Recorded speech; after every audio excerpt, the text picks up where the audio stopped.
Salut, aujourd'hui je suis à Montréal et je vais en profiter pour tâter un peu le terrain et pour voir comment se passe le marché du comics au Québec. On va regarder aussi un peu au Canada, voir si c'est mieux de lire de la VO ou de la VF, voir si on est chanceux d'avoir des éditeurs qui traduisent les comics pour que nous puissions lire un peu passionnés. Donc voilà, bah écoutez, c'est parti, hein, on y va. Allez, go!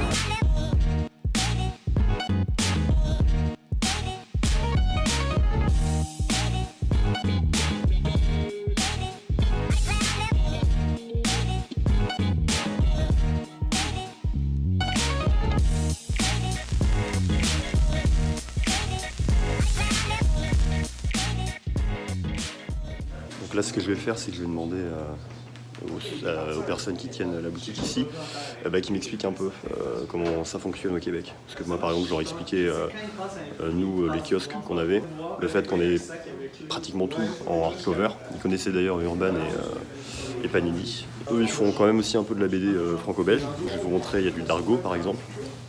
J'ai vu du Glénat aussi, dans des magasins un peu plus... dans des plus grandes enseignes. Genre la Fnac, ce genre de choses. Donc là, on va leur demander un peu de nous expliquer comment ça fonctionne au Québec.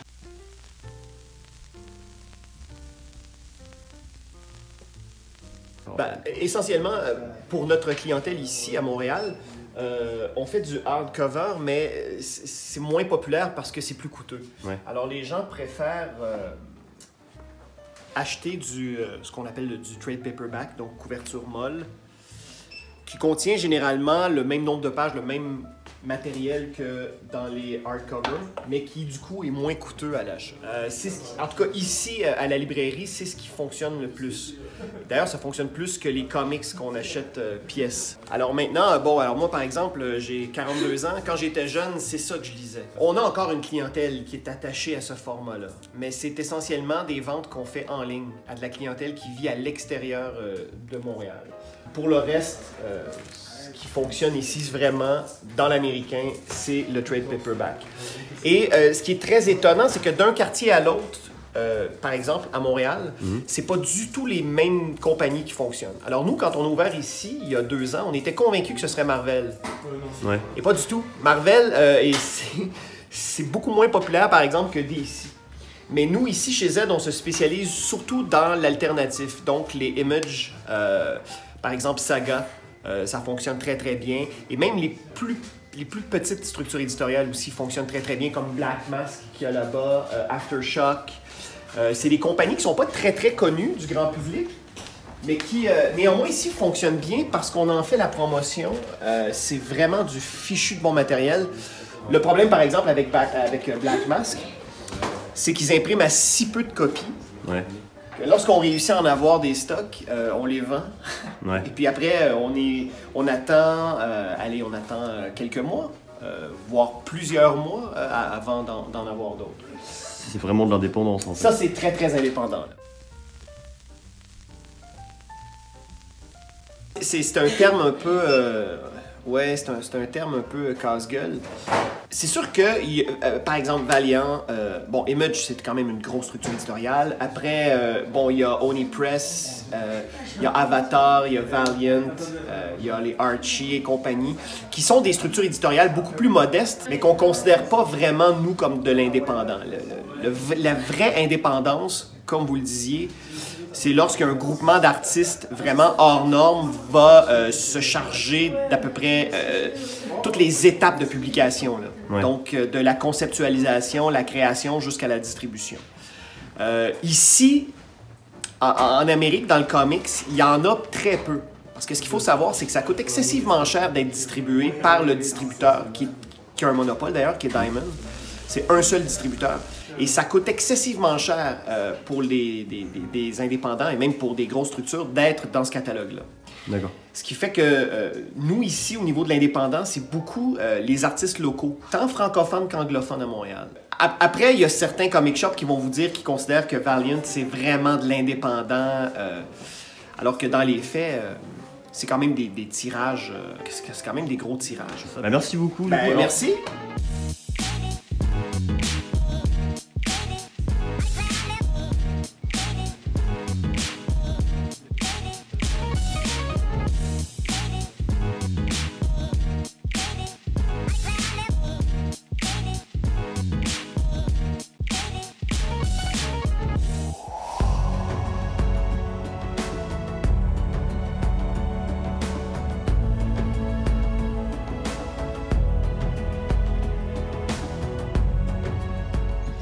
Aujourd'hui on est au parc Omega, donc un parc animalier où tu peux donner manger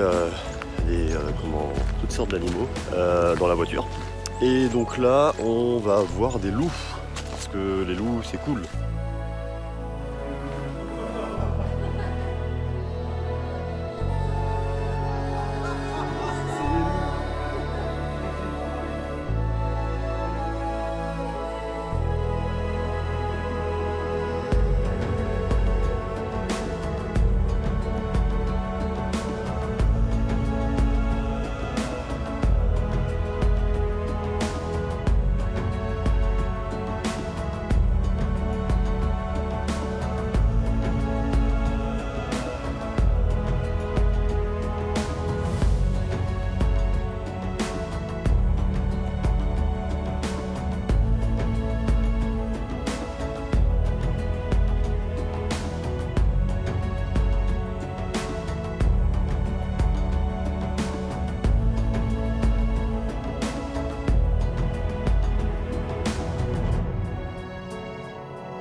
Je suis à Toronto dans un comics café. Oh putain. Tellement là je suis comme un gosse, là t'imagines même pas à quel point.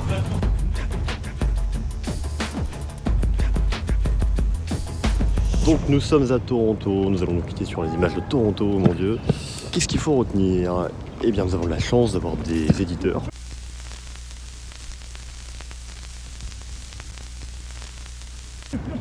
Qui font un travail, formidable travail. Du coup voilà, c'est cool, il faut les soutenir. La prochaine vidéo sortira dans je ne sais pas combien de temps, parce qu'il va me falloir énormément de temps pour le faire. Et ça sera à l'origine ça devait être un vlog, et dans ce pays il se passe des choses.